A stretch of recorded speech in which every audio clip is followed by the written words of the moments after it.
William Gibson once said, "The future is already here. It's just not very evenly distributed." The time has come to draw attention to science fiction stories written all over the planet. Stories made of different languages, colors, shapes, hopes and beliefs. The future happens everywhere. That's why we are here.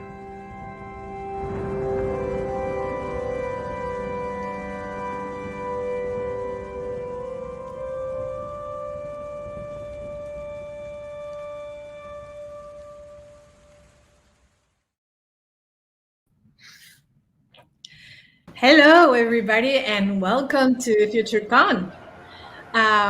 This is the first panel of the second day of FutureCon, and I would like to start with a little remarks for everybody out there who's watching. Just wanted to remind you, this is the second edition of FutureCon, and this year we want to engage with even more native innovators and storytellers that make science fiction happen and flourish in their own languages and markets. We want to build the tools that will reshape our own imagination, set up creative networks, and make room for independent voices, crafting publishing alternatives and self-sustainable connections to decolonize the future. And for that reason, we have, as the first panel of the second day, FUTURISM, Geoengineering Mindscapes. I'm super excited about this panel. And before I forget, I wanted to remind you that everything that you see right now is possible thanks to our amazing tech team from ALCIF, the Chilean Science Fiction and Fantasy Association. Thank you so much, guys, for making this possible. I want you also to check out our website, futureconsf.com. You can check there all the information about the program of FutureCon, what happened last year in our first edition, and where we are in social media. We're present in Twitter, we're present in Instagram and Facebook, and of course, through our YouTube channel. I also would like to remind you that this is a free event. We don't charge the tickets to attend. But if you wanted to support us, you can donate through our website and help us maintain all the technical stuff. So I wanted to remind everybody that we are streaming live from many countries, from many different countries to the world. I'm Cristina Jurado for the Anglophones out there. I am from Spain. I'm a bilingual speculative fiction writer, editor, and promoter. And I'm extremely happy, as I told you, to be the moderator of this panel. As a person who married into the Arab culture and has lived for almost 14 years in the United Arab Emirates, I'm extremely proud of bringing FutureCon's conversation into this part of the world. Furthermore, I am currently working on co-editing an anthology of Futurism in Italian with future fiction and possibly into English and Arabic. And that's why I am the moderator here. And we have an amazing panel with amazing guests. And I think there's nothing better than having them introduce themselves for you to know them a little bit better. And we're going to start with Emad. Salam alaikum, Emad. Alaikum salam. So what can you tell us about you? I'm half Egyptian, half Palestinian. I was born in the UK, so I had to learn Arabic afterwards, and I'm still not 100% comfortable with it. So I write in English, and I have to get friends of mine to translate for free my stories in exchange for me translating their stories for free. Well, thanks. You also are part of the Egyptian Science Fiction Association? Yes, and I'm also just recently joined the Egyptian Writers Union. Unfortunately, in the COVID era, the Egyptian Writers Union isn't doing anything anymore. There's no more events. I just had to join it just before the crisis started. academic knowledge. Okay. Well, thank you, Emad. Then we also have Khadijah Aljabri, just joining us from Saudi Arabia. Salam alaikum. Wa alaikum assalam. Hi, I'm Khadijah Aljabri. I'm an assistant professor of 20th century English literature. I'm not a science fiction writer, but I do study science fiction. My area of expertise has to do with the interaction between science and literature. I am interested in particularly the interaction between biology or evolutionary biology and literature. My research interests include, creative writing, the evolutionary literary theory, biocultural literary theory, literary Darwinism, how history of science, how the scientific contributions across the eras were reflected in some of the literary creations. And I'm very happy to be here with you all. Thank you. Thank you. And last but not least, we have Fadi Zaghmout. Hi, Fadi, how are you? Salam alaikum. Wa alaikum salam. Hi, Cristina. I'm very happy to be with you and with Khadijah and with Emad today in this panel on FutureCon. To introduce myself, my name is Fadi Zaghmout. I'm a Jordanian author. I live in Dubai, UAE, currently. I have 4 published novels so far. Some of them are translated into English and French. My second novel is a science fiction novel. It's called Heaven on Earth, where I try to imagine a nearby future when science defeats aging and we can live much longer lives. So I wanted to imagine how society would be. And my latest novel also is it's not a science fiction, but it's a speculative fiction where I try to imagine a parallel society where society has developed in a different way, where gender got divided per height instead of per sex. So yes, and I'm currently working on a sequel for Heaven on Earth as well. Wow. We will talk about all this more later. And I want to remind our viewers that you can leave your comments and your questions in the YouTube chat, and we will try to answer them during the conversation, or if we have time at the end, we will spare a few minutes to talk about, to answer those questions. So I think we're going to dive into this amazing topic. And I said amazing because I think it's very unknown. We have heard about the rising of African futurism. We've seen how the Chinese science fiction has taken the world by storm. We've also witness how in Latin America, there's a lot of newcomers, new voices. Of course, the Anglophone market, it's dominant still out there in terms of science fiction and speculative fiction with an ingredient of or element of science fiction. But there is no much out there. There's no much information about Arab science fiction or Arab authors. So what's happening? Why there's this lack of information, lack of production, lack of publishing? And I wanted to remind everybody that when we talk about Arab science fiction, we're talking about the literature produced by Arab authors, even those in the diaspora, even those that are left their countries for whatever reason, because of pursuing an education or following their families that worked overseas or conflicts, whatever.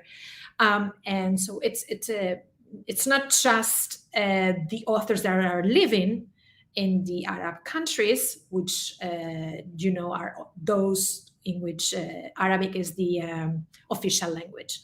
And so my first question, because when I came into the United Arab Emirates, I was looking and I couldn't find those titles, and I wanted to know the reason. So as an Arab writer and or scholar, what is science fiction for you? Because I wanted to tackle maybe the idea of science fiction in the Arab literary tradition is not exactly the same as in the rest of the world. I don't know the answer. That's why I wanted to know your opinion, and whoever wants to start, let me know. I can start. Okay, Fadi, go ahead. Yes, for me, science fiction is imagining how scientific inventions and advancement and technological advancement might affect the human condition. This is personally for me is what science fiction is. So it has to be related to something technological or scientific. Yeah, scientific discovery, a new invention, technological advancement, yes, and how it will affect, and it will happen, that will happen in the future, and how it will affect our human condition in a way or another. I'm a social scientist, so I look I'm more into social science fiction. Isaac Asimov, Robert Heinlein, and what is his name? Great John Brunner, great British science fiction. To me, science fiction is scientizing problems, understanding them scientifically to find scientific solutions for them. And I used to teach. I used to be a university professor all the way till 2015, and that's when I started writing science fiction because the university stopped hiring people. I finally had some time on my hands. And I always used science fiction in my courses. I would set essay projects or PowerPoint projects, sometimes individual, sometimes group-based, where I would give students a short story, a science fiction story mainly, and get them to analyze it and relate it to the course. And that included, of course, I taught Arab society and also Arab history, and also international law. And you'd be amazed what the essays came out on international law.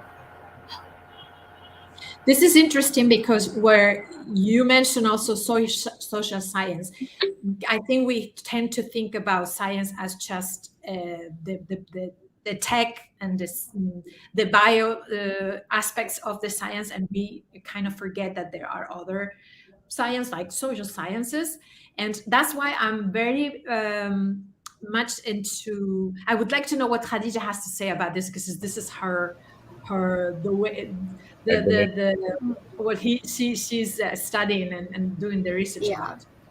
Yeah, well, for me, I think science fiction is a beautiful expression of one of the many ways the sciences and the arts could come together. I also agree with Ray Bradbury, science fiction author and writer of Fahrenheit 451, when he said that anything you dream is fiction and anything you accomplish is science. The whole history of mankind is nothing but science fiction. It's true, science begins as fiction, and in time, the fiction becomes a reality. The acclaimed antagonism between science and art usually overshadows the role that science can play in developing literature and the role that literature plays in developing science. Science fiction sheds light on what humanity can accomplish with the help of science. It's like a blueprint for future innovations and endeavors. If it takes the form of a dystopia, it could warn about the ramifications of certain practices, shatter blind optimism regarding the future of mankind if these practices persist, and explore darker future realities that we could find ourselves in if we're not careful enough. Moreover, art can function as a record of science. It not only depicts the history of certain scientific endeavors, but also captures the intellectual climate of certain eras, the deep-seated anxiety of each generation regarding the future, and how intellectuals across different historical periods felt about the contributions coming from the sciences. Mm-hmm. It is true that we have, similar and different ideas of what science fiction is in the Arab world, and I am very interested in your contributions, especially because you mentioned things like affecting the human condition. So it is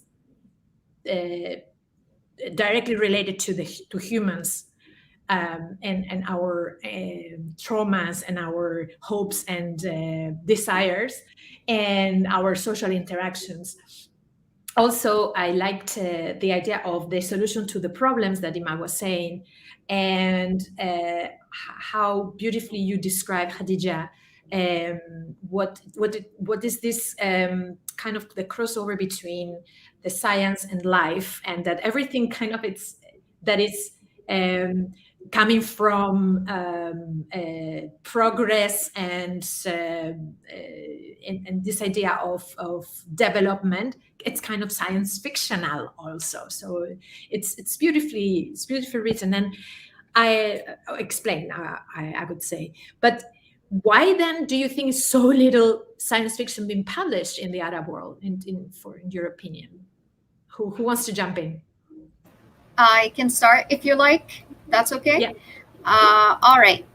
And now I have a bit of a long answer to this question because there are so many elements to the problem. It's a very complex problem. I'm an educator, so I'm going to be focusing on the educational side of the argument. I think one reason why there isn't enough science fiction being published in the Arab world has to do with the lack of effort to bring the two cultures together. What I mean by the two cultures is the sciences on one hand and the arts and humanities on the other hand. C.P. Snow addressed this problem in the West in the 1950s. And for the last 30 years, there have been some attempts to bridge the gap between the two cultures in the West, especially following the crisis in the humanities and the drop in enrollments in the arts and humanities program.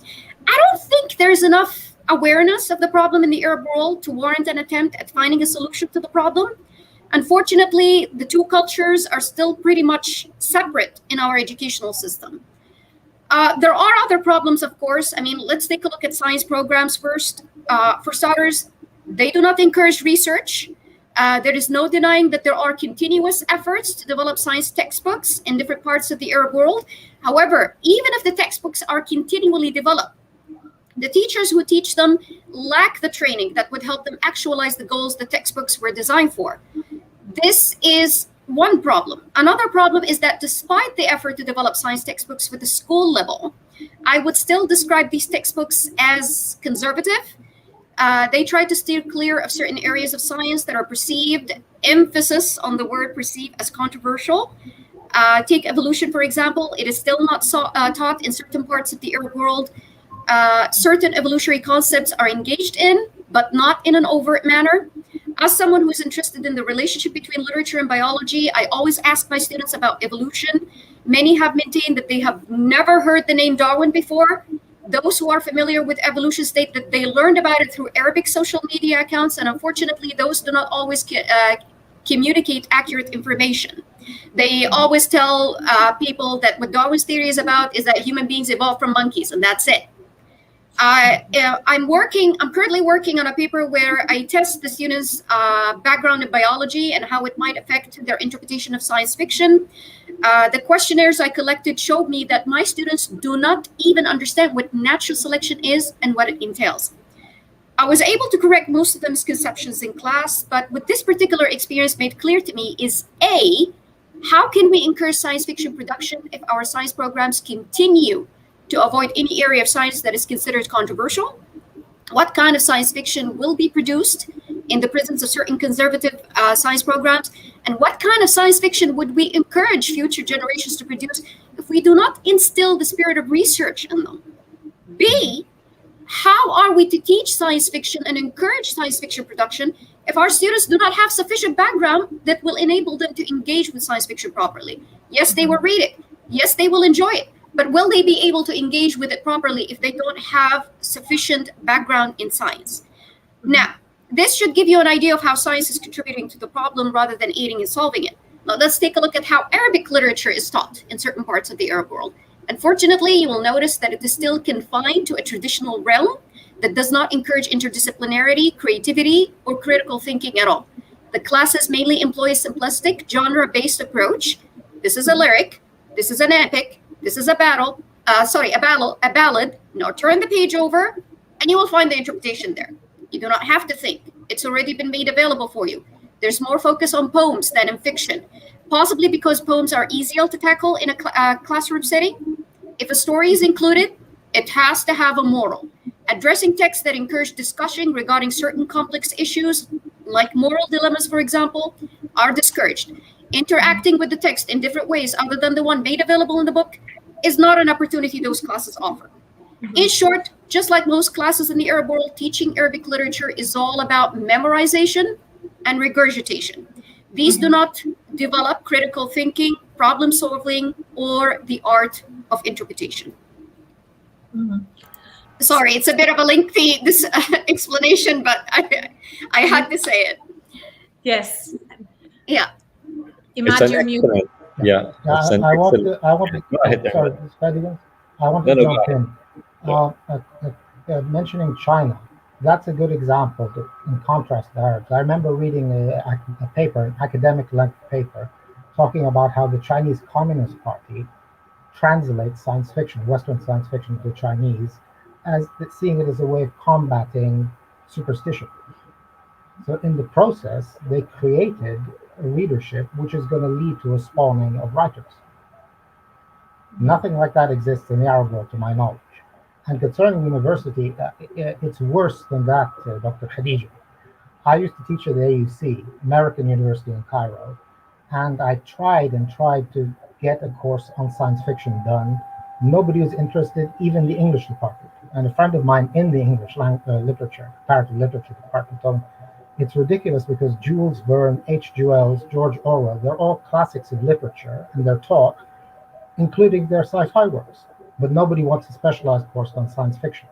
It's just, I don't say intellectual snobbery and the classics, that kind of thing. And that's in the English, never mind the Arabic. I was able to teach a sci-fi course in sociology, but I snuck it in through the back door. I called it Science, Literature, and Development. Talking about science and technology and economics and their role in development. And of course, tying that to literature, just as an excuse for science fiction. And if it wasn't for the Arab Spring, I wouldn't have even been able to teach that. I retitled it Science, Literature, and Revolutionary Development. If it wasn't for that word revolutionary, I couldn't have taught it. And then they stole the course from me and gave it to somebody else. And it was a selected topics course, 400 level course. So and I taught it several times very successfully, and then it got so successful somebody stole the course from me. I couldn't teach it again. But that level course, sadly. So it's all over. But I want to add an extra factor that a lot of people might not know. I've been working in the SSF with Egyptian Society for Science Fiction for a McFarland publication called Arab and Muslim Science Fiction. And from talking, interviewing, and interacting with lots of SF authors in the Arab world, you discovered something very interesting. One is that they're isolated from science fiction in other Arabic countries, even countries neighboring. Talk to somebody in Algeria, he'd never read anything written in Morocco, even though Morocco is one of the earliest countries to write science fiction in the Arab world. And he's a very heavy-duty SF writer. Talk to somebody in Lebanon, never read anything coming out of Syria. Somebody in the Emirates never read anything coming out of Saudi Arabia, or the other way around. The other thing is that even within a single country, the younger writers don't read the older writers. They don't read the first formative SF authors. In Egypt, it's Tawfiq al-Hakim, Mustafa Mahmoud, Yusuf Azzuddin, and then, of course, Nahad Sharif afterwards. But the younger generation haven't read. They've read Jules Verne, they've read H.G. Wells, they've read Michael Moorcock, they've read Isaac Asimov, but they haven't read their own people. And to me, this is happening. There's lots of reasons, but one of them is the lack of institutional framework, infrastructure.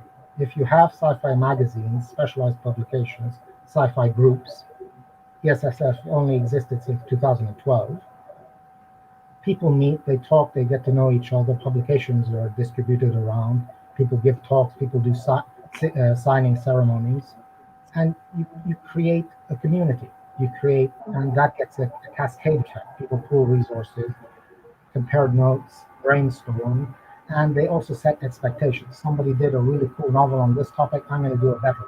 Somebody wrote they did an anthology on this topic, I'll do a better anthology. That hasn't happened, sadly, in the Arab world. That institutional side is gone. And it's not surprising civil society and NGOs in the Arab world aren't terribly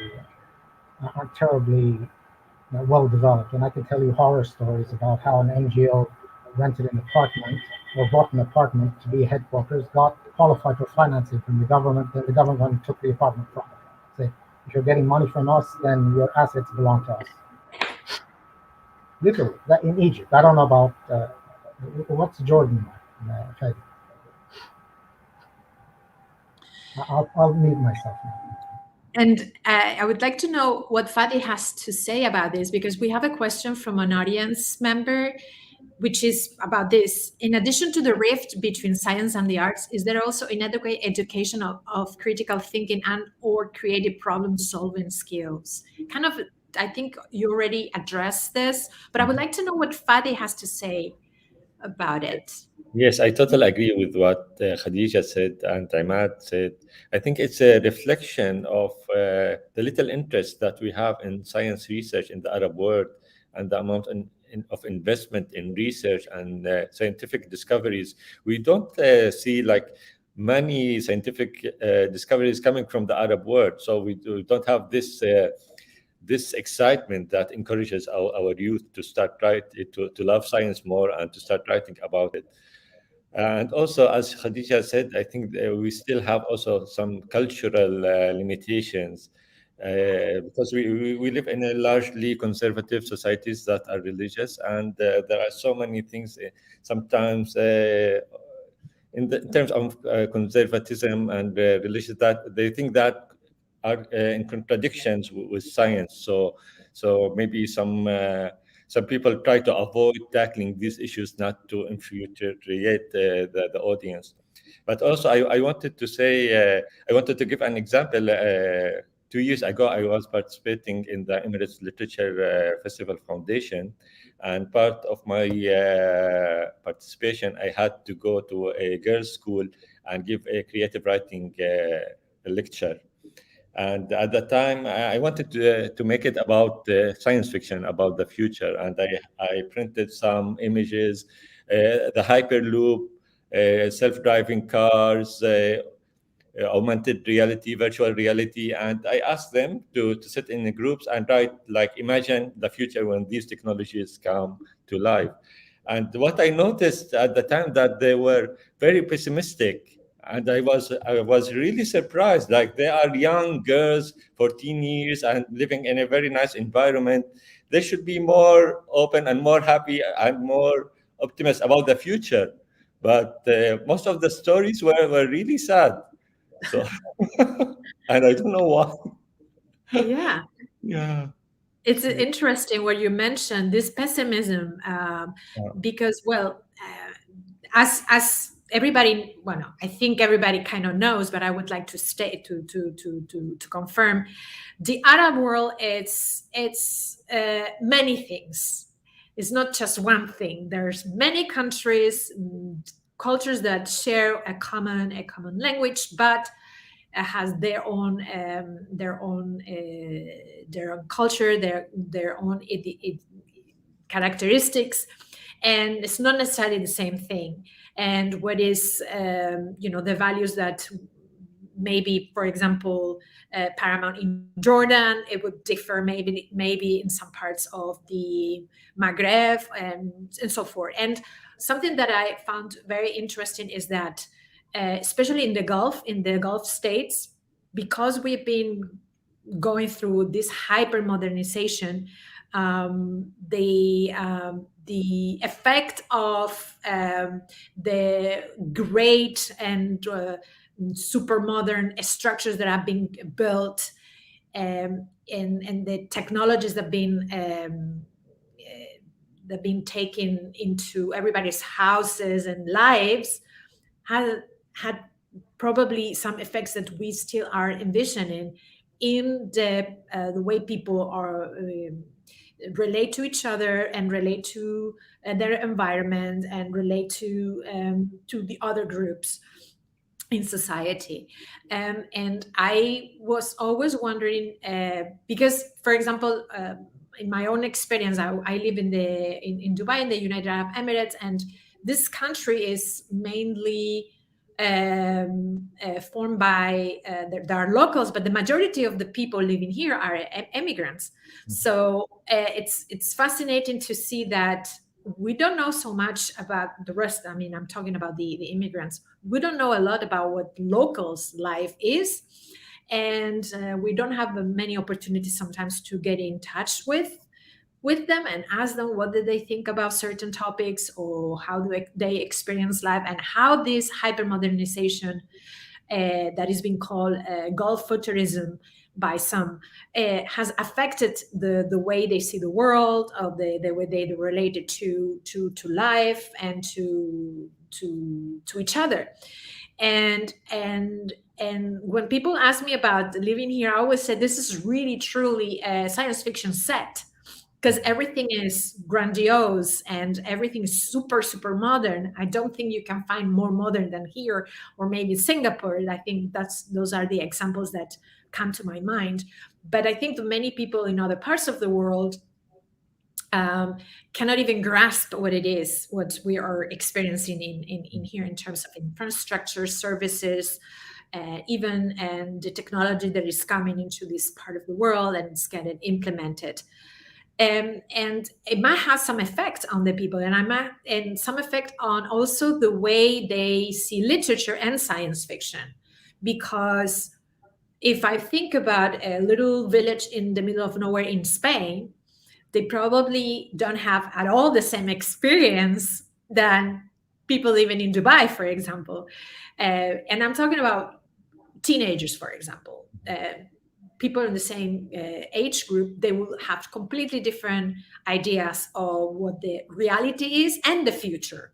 Because as we were talking earlier, this is all related to how we are thinking about the future and how we tackle this through literature. And I think you kind of like talk already a little bit about this in your answer before, but I wanted to kind of like get deeper into the strategies that we can put into place to overcome this challenge of not enough science fiction being produced and published. You mentioned, Emad, the need for science fiction associations and magazines to have these platforms where the authors can start publishing and meeting each other and collaborating and kind of like overcome this isolation that you were talking. And I also would like to remind you that Khadijah was talking about the critical thinking, how important it is to not forget that we have to start by giving our young generation the tools to have this critical thinking developed, and how Fadi also was talking about this pessimism in the younger generations that he has experienced through his the workshops that he's been given. So I wanted to know if there are any other strategies you think that you can, the authors, publishers, promoters, scholars can propose in order to overcome this shortness.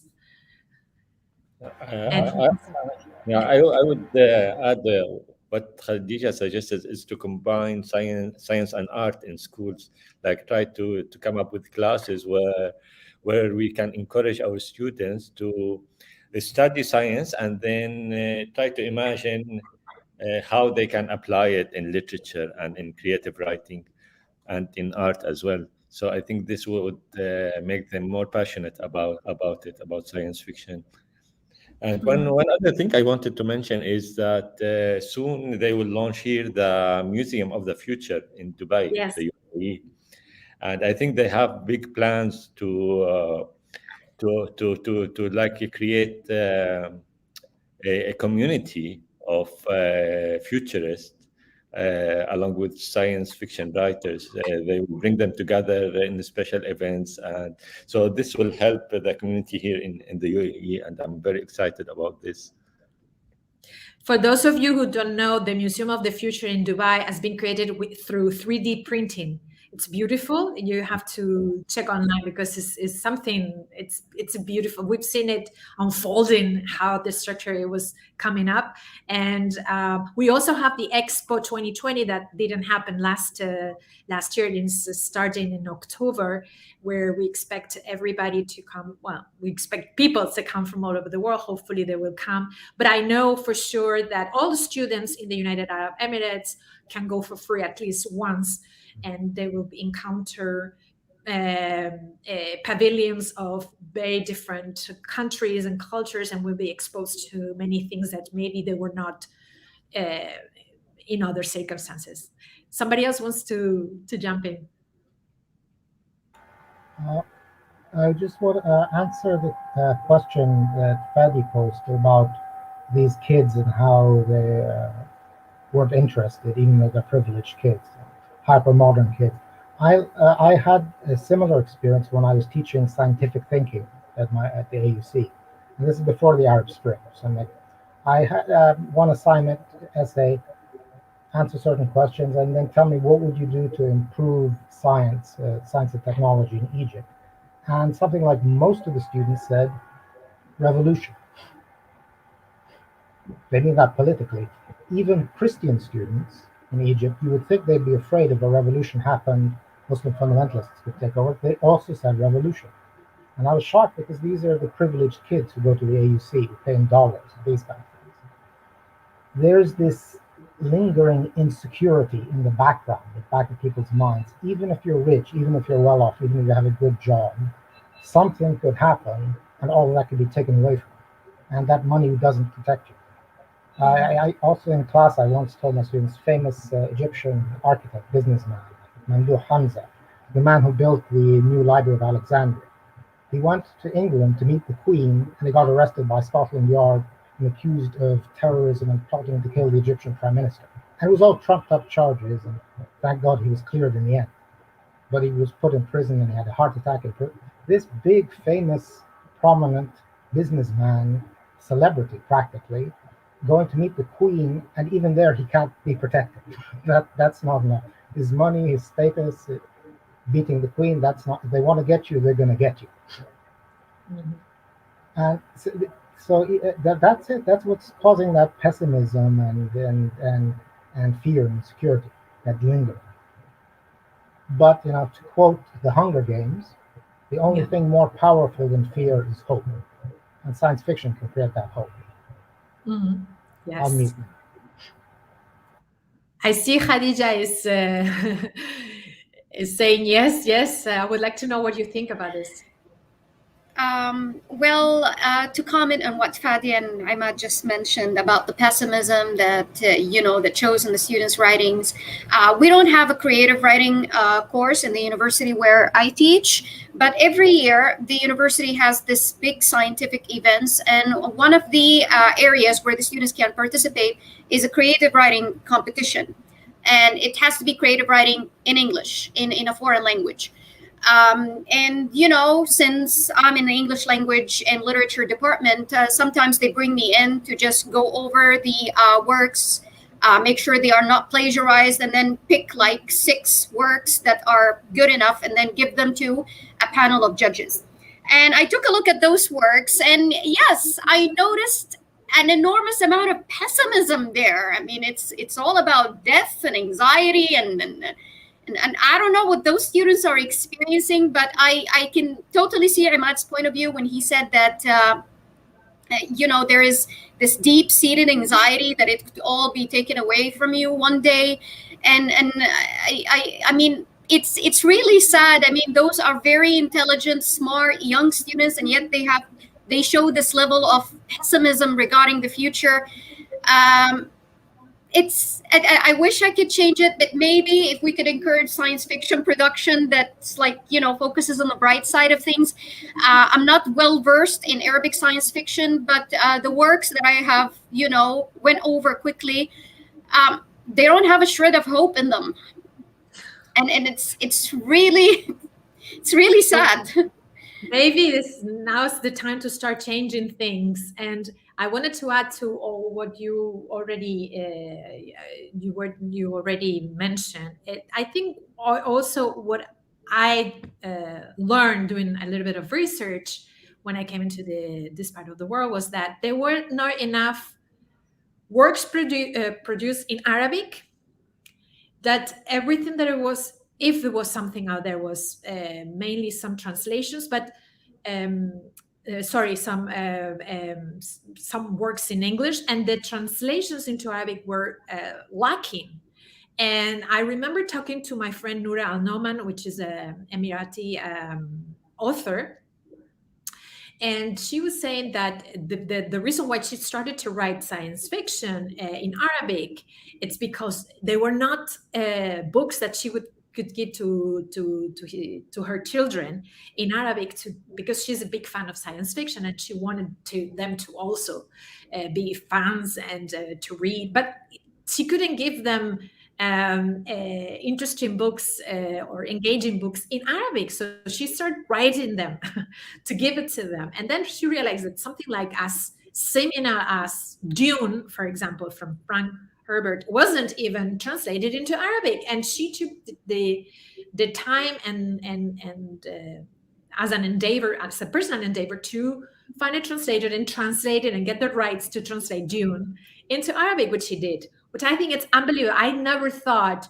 that it was not translated into Arabic, because the setting and the culture that it portrays and many of the words that are used are so much into the Arab culture. And I know that Frank Herbert did some research into the people that live in the desert and in the Middle East and in the Arab world and in the Arabian Peninsula in order to write Dune.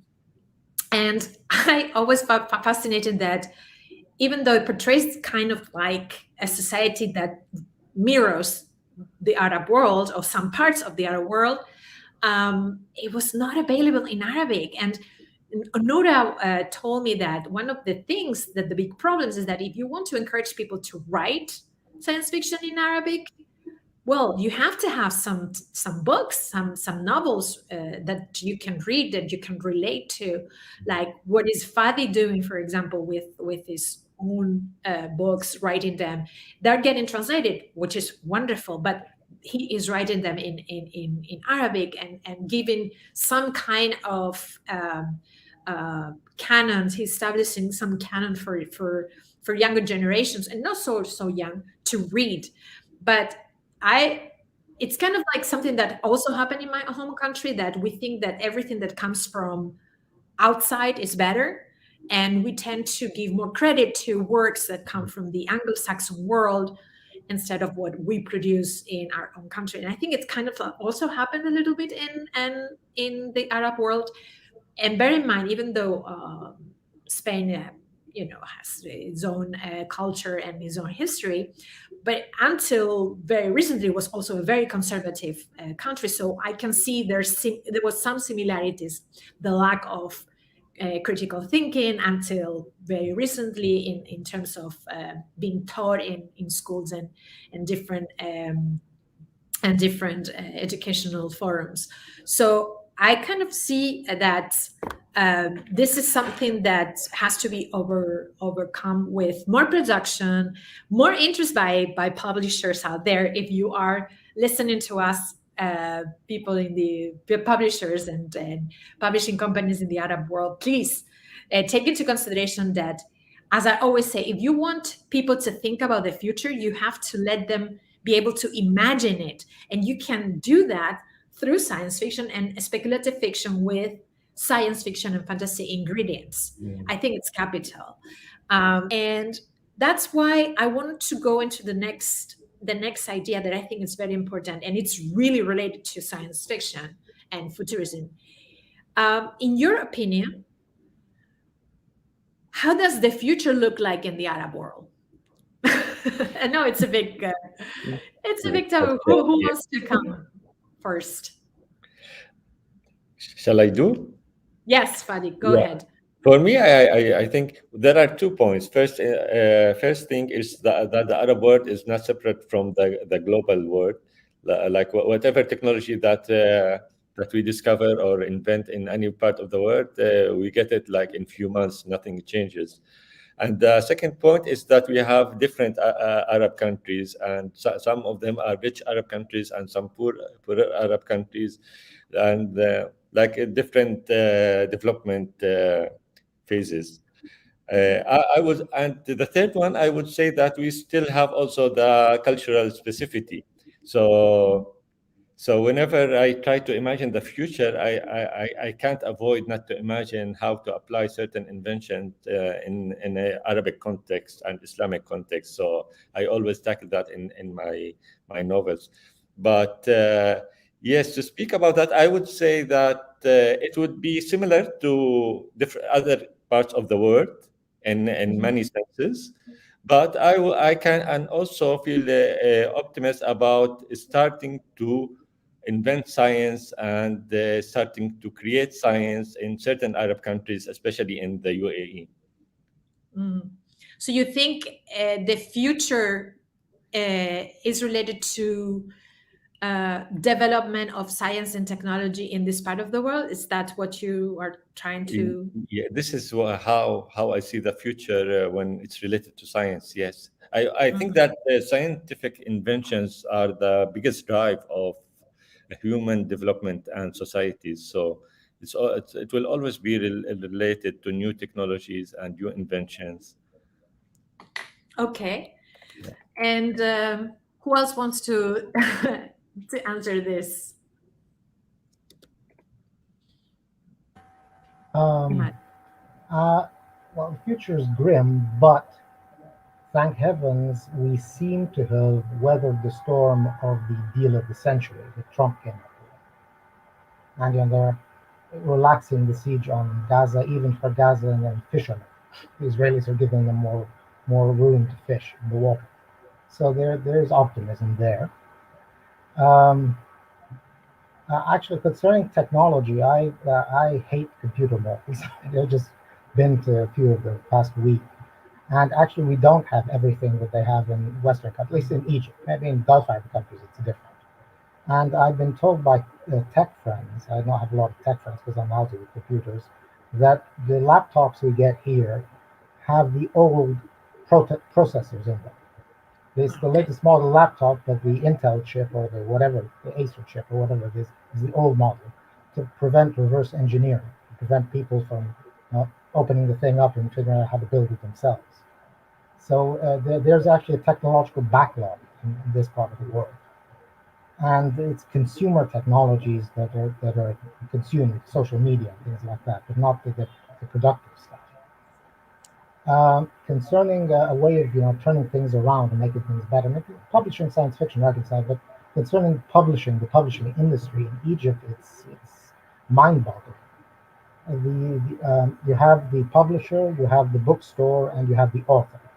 The publisher and the author are at the tail end.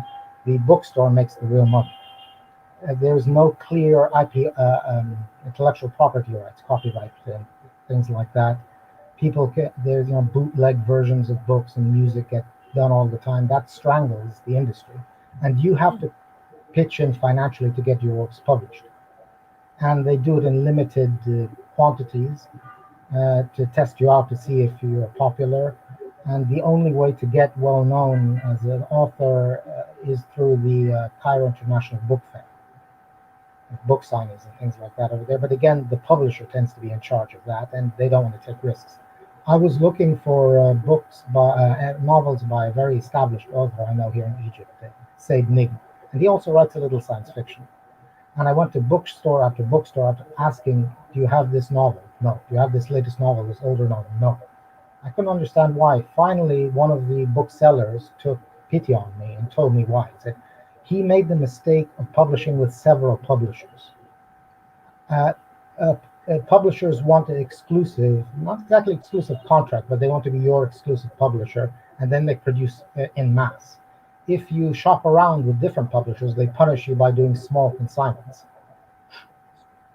Yeah, and I mean, I'll give you another horror story. I was once working with a textbook publisher, and the contract that they drew up said that me, the author, and the authors, we're solely responsible for the scientific accuracy and veracity of the material that we put down in the book, which is nonsense. In a newspaper, if you publish facts that are wrong, you're guilty, but also the editor is guilty because it's his job to check you, the editor-in-chief.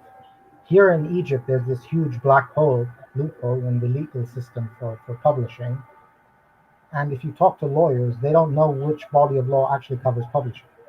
Is this Garaim and Nashr, crimes for publishing in newspapers if you do scandalous stuff, or is it proper publishing copyright law? They don't know. I talked to lawyers and they don't know.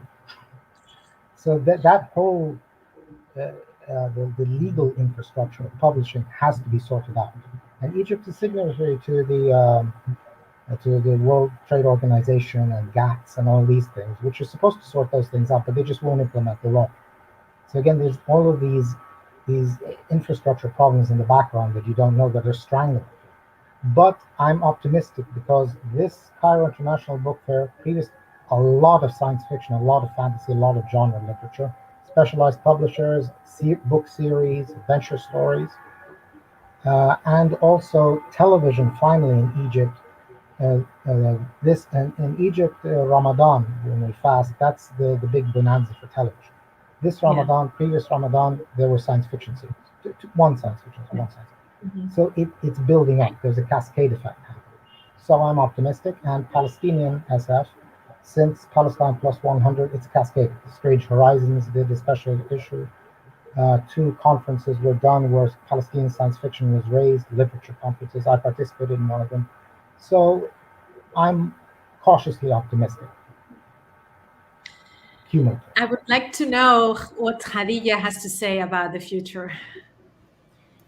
Well, just like with Fadi and Emad, I am optimistic. I have to be optimistic, but there is a little bit of anxiety. If we're talking about the future of science fiction in the Arab world, then there are some reassuring things happening at the moment. I mean, there are attempts from the science side to break certain taboos in science education, and these attempts are made by Arab scholars from different parts of the Arab world. However, when it comes to the arts and literature, we cannot say that there are any notable attempts at breaking out of the traditional realm. Even in English literature departments in the Arab world, where there is supposed to be a level of interdisciplinarity and engagement with other branches of knowledge, there is some serious pushback. I mean, in KSA, for example, here in Saudi Arabia, for example, there are so many good things happening at the moment. The Ministry of Education started calling for more interdisciplinary programs. The Ministry of Culture, we have a Ministry of Culture. It is more active than ever, and it is offering training and scholarship opportunities for free to encourage the artistic movement. In universities, there are serious attempts at restructuring programs so they could allow for more interdisciplinarity, for more engagement between different branches of knowledge. But, and here's the question, is an attempt at opening the literary field up to the sciences going to work if there is some serious pushback from senior instructors who do not wish to change a thing? Just like with Arabic literature education at the school level, there is still the belief that we should conform to a traditional genre-based approach, even in English literature departments in the Arab world.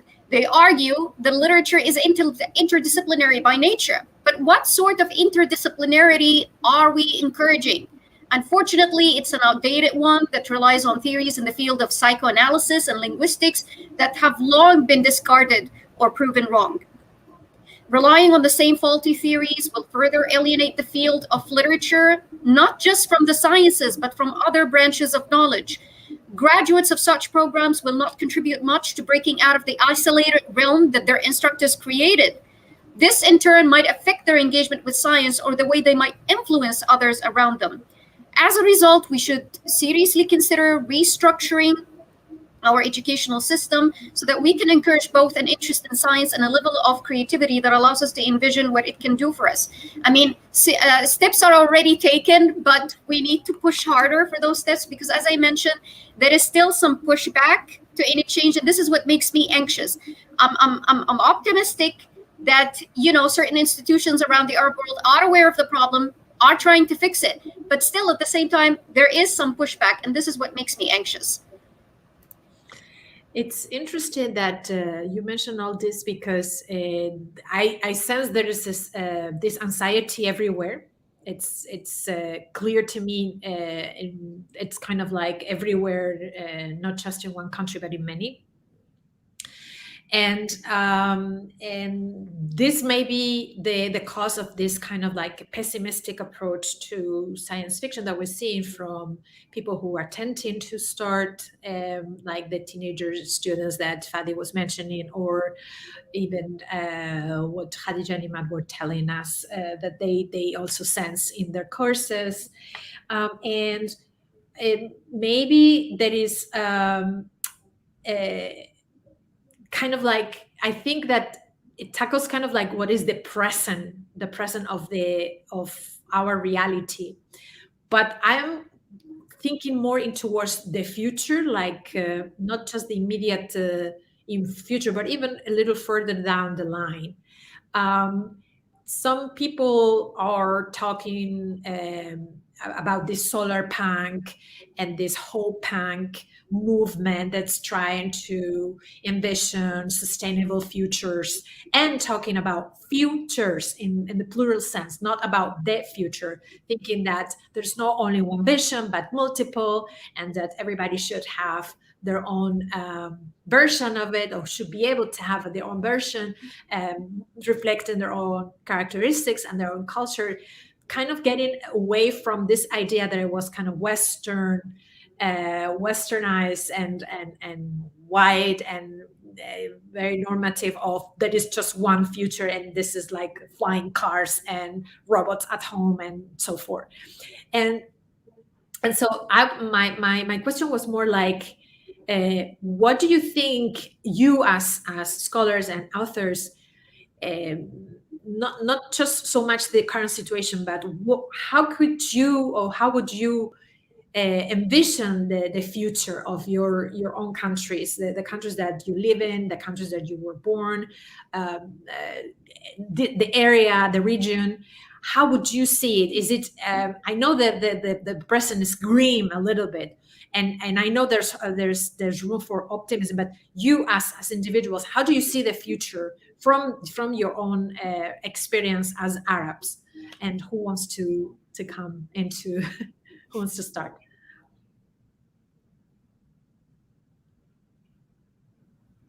No one wants to answer this. I will go. Yalla. No, I think no, I'm looking. I look at KSA and Egypt, and I see lots of economical progress, and especially in Egypt now, so many things that are happening everywhere, and also in Saudi Arabia, like they also are investing heavily on creating also new cities like this neon city. Yeah.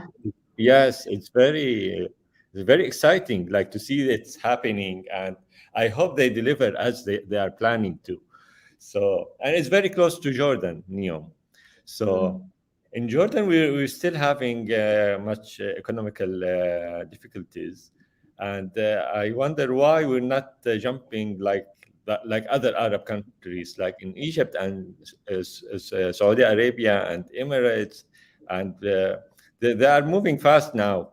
And I think in Jordan, we need to open up a little bit and start developing faster. So for you, it's related, it's directly related to economic growth and development, right? Okay. Yeah.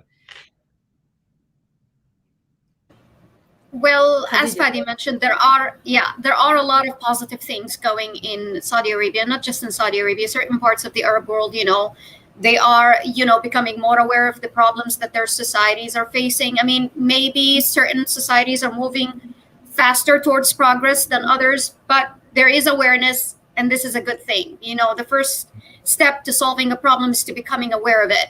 And things are going wonderfully well in Saudi Arabia at the moment. Yes, we have we invested in developing certain new cities. We're paying more attention to technological advancements. But as I mentioned, there is a level of anxiety, with this more focus on science, more focus dedicated to science and technology, what's going to happen to the arts? Are we going to receive less attention as this interest in science increases? Because there has to be some sort of balance between the two. So yes, I am optimistic, but there is this tiny bit of anxiety regarding the future of the humanities and the future of the arts. Thanks, Khadijah. And you, Emad, how do you see the future of Egypt? Well, I'll give you an example. I knew an economist once from Chile, and I'd asked him about the future of the Arab world. What would you advise? So I said in Chile, they did a unilateral free trade policy, and this did their economic reforms. First 5 years it was a disaster, mass unemployment, companies going bust. Next, something like 10, 15 years, continuous economic growth. So even when they had a socialist government, they didn't change the industrial policy. They left it to the free market. So cutting subsidies and deregulating in the long run, hopefully, will be a good thing. But again, you still have to have a proper regulatory framework where you have to simplify laws and clarify laws for ownership and selling and buying, who owns what and who's in charge of what. We have tremendous potential here because we have a huge population, but the investment money has been kept under the floorboards. In Egypt, we say kept under the bed mattress. Nobody will put it in the bank because they don't trust the banks, and the bank account can be confiscated again. Because even if you're a famous businessman, one little slip up, and you get what I mean. But I'm optimistic. The Qatar crisis has finally ended, and that means that the GCC will get back on track in their infrastructure projects and their economic grouping. If Egypt can get into an economic grouping like that, through electricity, through trade, through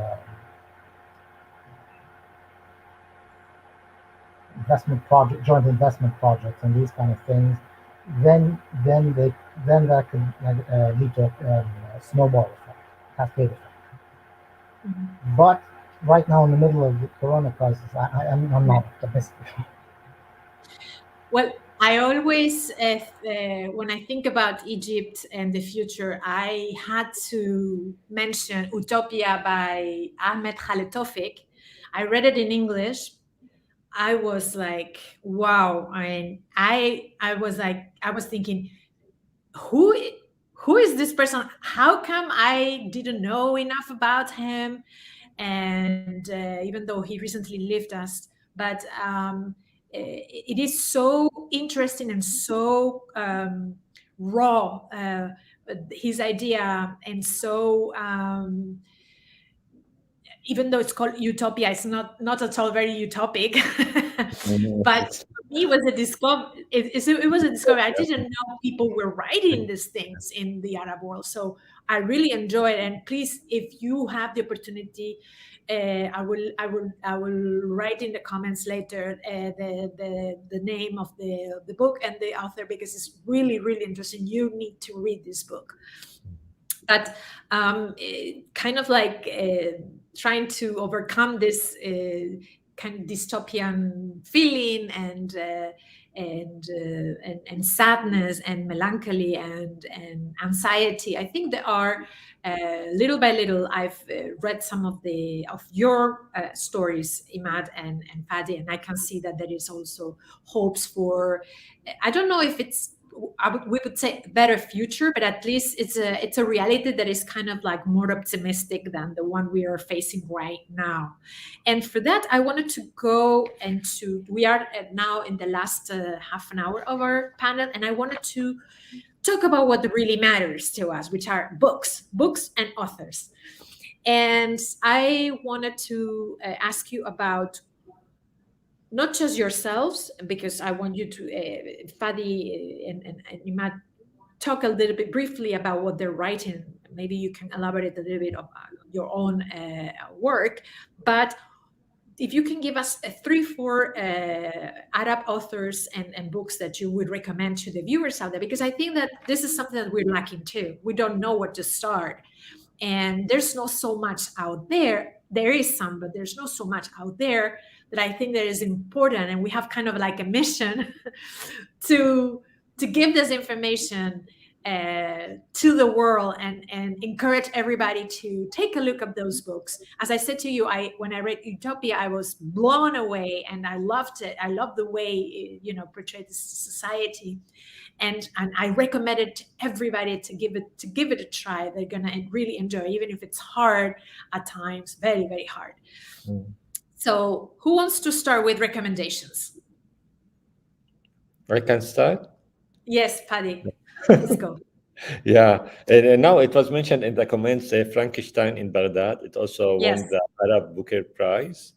And there's also the second Dog War by Ibrahim Nasrallah. Also, it won the Arab Booker Prize as well. It's a futuristic dystopia.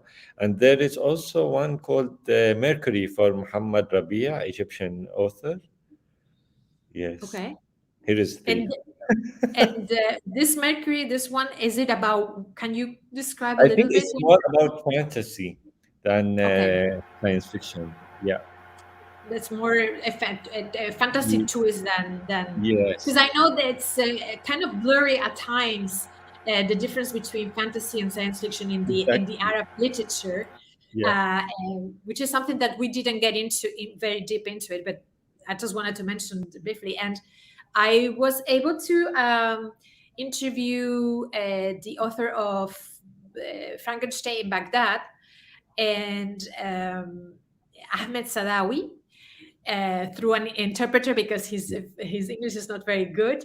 And I was fascinated by the fact that he's a journalist, and he kind of like used his own journalist background to write this book, which is fantastic. It's also translated, as far as I know, is also translated not only in English but in Spanish too. So everywhere, everybody out there, please give it a try. And I also, Fadi, your own Heaven on Earth. Can you elaborate a little bit more? You explain a little bit about this anti-aging invention that you portray, this novel. This kind of thing that it doesn't exist, but it could exist. Could you elaborate a little bit more about it? Yes, I think the idea came to me once I read an article for a scientist called Aubrey de Grey, and the article was entitled that soon we will be able to live to 1,000 years. And for me, because this is like something that we all believe in, like we never imagine like our lives much longer than 100 years. So it was like a shock for me, and I wanted to imagine. This is how I started. I wanted to write about the future. This is what sparked my interest in science fiction. So I wanted to imagine the effect of such invention onto our lives, and so I thought when I started to write it. That's why I called it Heaven on Earth, because I wanted to imagine a heaven, like a utopia. I wanted to write a utopia, and because like when we don't die, then we don't die from old age, and then there is no diseases. So it's almost like heaven. Like we have all the time in the world, so we can be almost happy. But when I started to write the book and apply it to the human condition, and how every one of us have different opinions, different choices. So it turned out not to be very utopian. So it's in the future, in the nearby future, but it's half dystopia, half utopia, depending on how you look at it. So this was the experience of Heaven on Earth. I focused on what would happen when this becomes a reality. And then now I'm writing the sequel of it, and I call it Hope on Earth. And it's Heaven is Jannah, the name of the protagonist, the main character, and the Hope is her daughter. So that's after 30 years of the first novel. The second one will be after 30 years, like after 130 years from now. So Hope is Amal? Yes, Amal. Okay. Yeah. Like the proof that the United Arab Emirates sent it to Mars. Wanted to make Yes, everybody. yes. That's Thank the you same for the way. idea. I will add it. Not everybody knows this, but the United Arab Emirates has a space program, huh? So, and I think there's also a female astronaut. So I just wanted to mention that because it's not very well known out there. I think it's kind of like make the news in this part of the world, but not everybody knows about it. And thanks, Fadi, for letting us know a little bit more about your own work. And please check out, because there were some of you in the chat in YouTube that were asking a more optimistic type of book. So here you have it. Fadi is writing them as we speak. Who else wants to do some recommendations? Just a quick point. Mercury, called Authority in Arabic. It's a dystopian novel. I mean, very dystopian. I haven't read it, but I've come across it and know about it. Recommendations, I would recommend two friends of mine, Ahmed Salah al-Mahdi. He's a young adult author mainly. And Mu'tas Hassanin. He's more of a fantasy author, but he's great at science fiction. And I would also recommend focusing on genres, not just specific authors. Steampunk and cyberpunk. They're finally beginning to take root here in the Arab world. And for steampunk, and Ahmed Salah al-Mahdi has a steampunk novel, Emirates, and he's planning a whole series of short stories for it, and he's done a prequel for it as well. He did his own very distinct Arabic take on steampunk without even knowing it. He did it. I mean, I wrote in a review of it. I said it's better than Mad Max, in my opinion, in terms of post-apocalypse. Not so much in terms of action or stunts and that kind of thing. That's another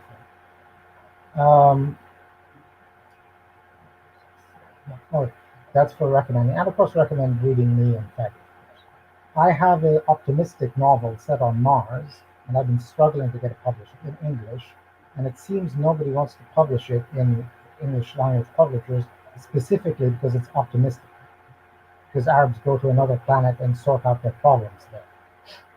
Nice. And that, they don't want that. They just want the dystopian. You want the drama. Now we have to find you a publisher, Emad. Yeah, Basma Abdul Aziz, she has the Q, Tabur. And Yes. Tabur in Arabic, bread line. Tabur al-Aish, we say. So it's an image we all know, and bureaucratic lines. And she's a very gifted writer. I haven't read the novel, but she's a very gifted writer, and she's not originally a science fiction writer. And she needs encouragement to keep on doing science fiction, I would say. There's also a Palestinian author called Subhi al-Fahamawi. He did, I think, the very first Palestinian science fiction novel back in 2015. Nobody's heard of it till very recently. It's called Alexandria 2050, and it's a proper SF novel. It's not surrealism. The second Dog War is more of a surrealist novel. This is proper hard SF. I got an ebook copy from Fahamawi himself. I still haven't got that from I read the first chapter. That's recommendations. Oh, yeah, what I'm doing, there's my Mars novel, which I'm trying to get published. I've been able to publish a couple of short stories that are derived from it. One should be coming out sometime soon, a month or two. Set on Mars, thank heavens. I'm trying to do research on the fledgling subgenre of Sufi science fiction and the implications that come from that.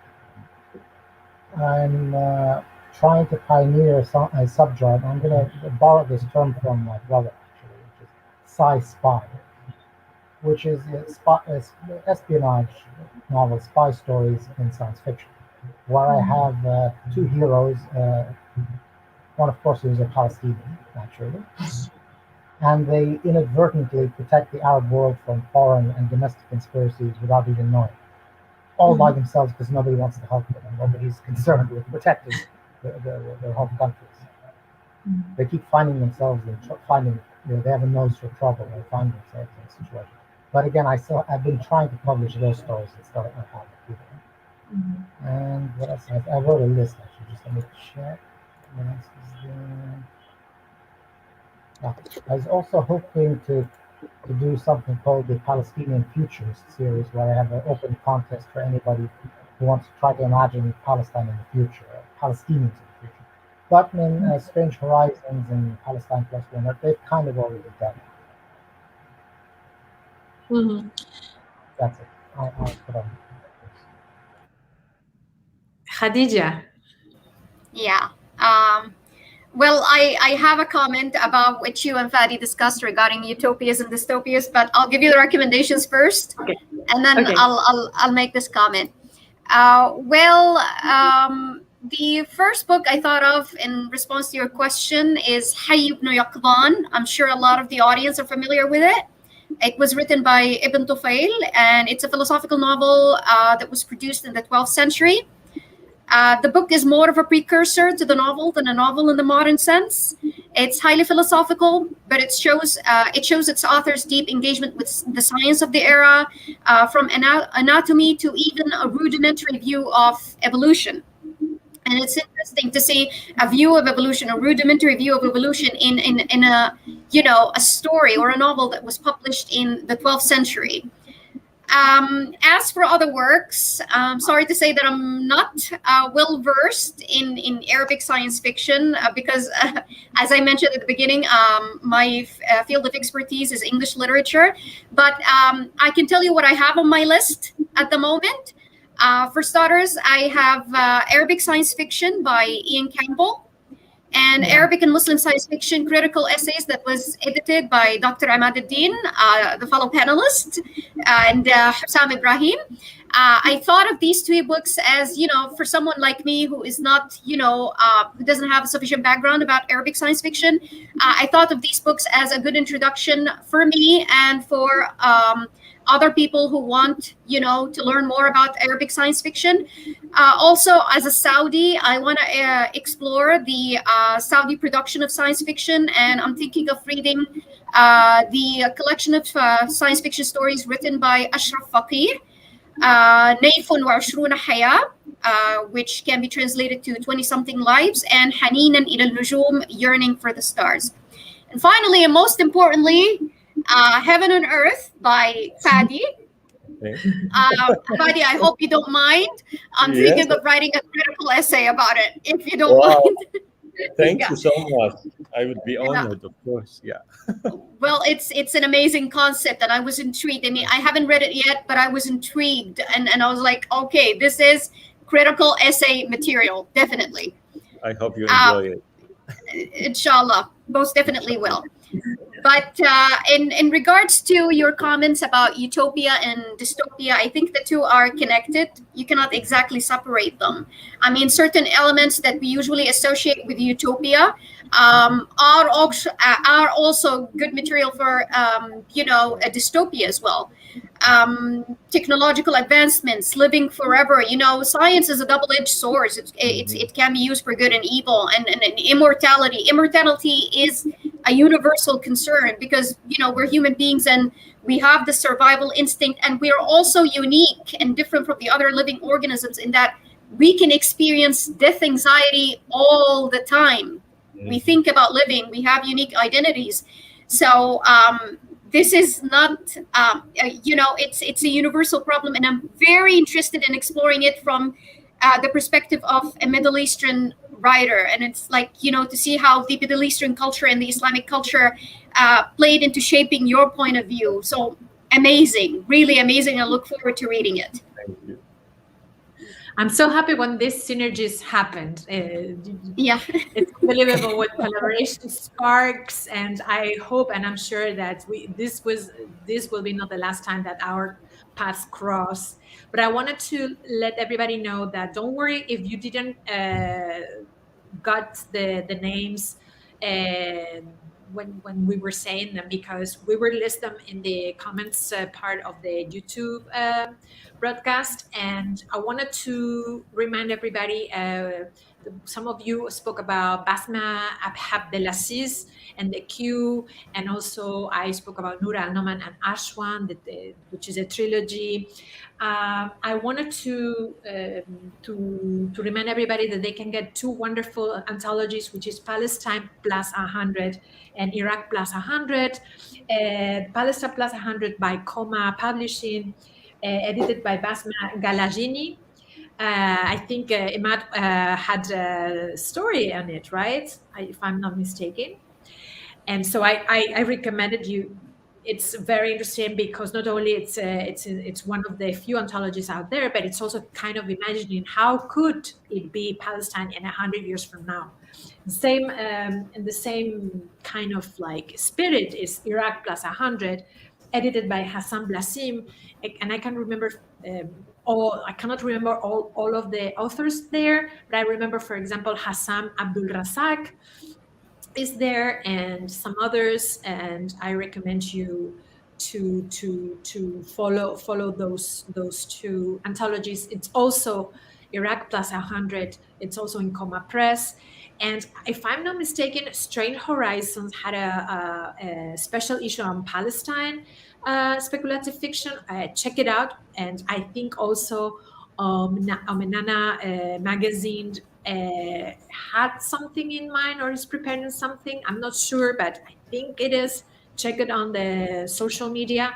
I think it's little by little we are starting to get to see more anthologies that are being used as a platform for Arab authors. I wanted to let you know also that we are currently, me and Francesco Verso from Future Fiction, we're working on this Arab Futurism anthology, and we hope to give you very soon some info on the development. It's going slowly because we are taking our time to go through many different stories because we want to show a lot of variety in terms of geographical material. We want to be able to show as many texts as possible from many different countries and different also topics related to the future and science fiction world. And that's why we hope to have news very soon. So stay tuned for that. Is there anything else you want to say before we say goodbye to our viewers? Fadi, Khalid, and Emad? I just want to thank you and thank Khadijah and Emad. It was very nice discussion. I really enjoyed it and happy that I was with you guys. Likewise here. Thank you so much for including me, Cristina, and thank you, Fadi and Emad, for the most amazing discussion. You know, it's a great opportunity for someone who is majored in science and literature to have discussion with two science fiction writers and two, you know, scholars in their field. I mean, it's an amazing opportunity. Thank you. I want to say thank you to the COVID epidemic because it's created Zoom and all these platforms. And for the first time in my life, I'm finally participating in conferences. 15 years, 13, 14, 15 years teaching in university, English language university here in Egypt, I was never once able to participate in a conference organized in the university itself. I think you can guess why. But this has fixed it, and thanks so much for all your encouragement and all your amazing contributions. And we want to know about science fiction in Spain itself, not Latin America, Spain. You got away without talking about your country. Well, you know where I am. You can ask me any questions. We definitely need to continue this conversation in social media and in maybe future projects, I hope. And I want to thank you all for being so generous with your time and to share your knowledge and your experience with all of us. It's been a pleasure. And as I said before, I hope it's not the last time we're going to interact. For sure, Fadi, I know you're in Dubai, so we have to get together now that the COVID pandemic is kind of like slowly going into submission, and I hope that the rest of you, I will have the opportunity to meet you in person, maybe in one of those festivals or in the future. And I wanted to encourage all our viewers to please check the next of our panels. That is very interesting, and I think even to our panelists is going to be very interested. It's posthumous posthumanity. So check it out, because amazing panels are coming up today and tomorrow. You know that we're FutureCon still on today and tomorrow, and you can check all the panels that are for free in YouTube. You can watch them afterwards. Check up the comments. We will list, as I said before, all the books and all the authors. If you have any questions, you can get in contact with our panelists through our speakers list and in the website, which is futurecomsf.com. I wanted to thank the organizers of FutureCom, my fellow organizers, for giving us the opportunity to give voice to the Arab world in this global stage, and to Alsif, the Chilean tech group, for being there very early in Chile, taking care of all the technical and the streaming. And thank you very much, and we'll see you soon in another panel. Thanks. Thank you. Bye-bye. Thank you. Bye. Have a good day.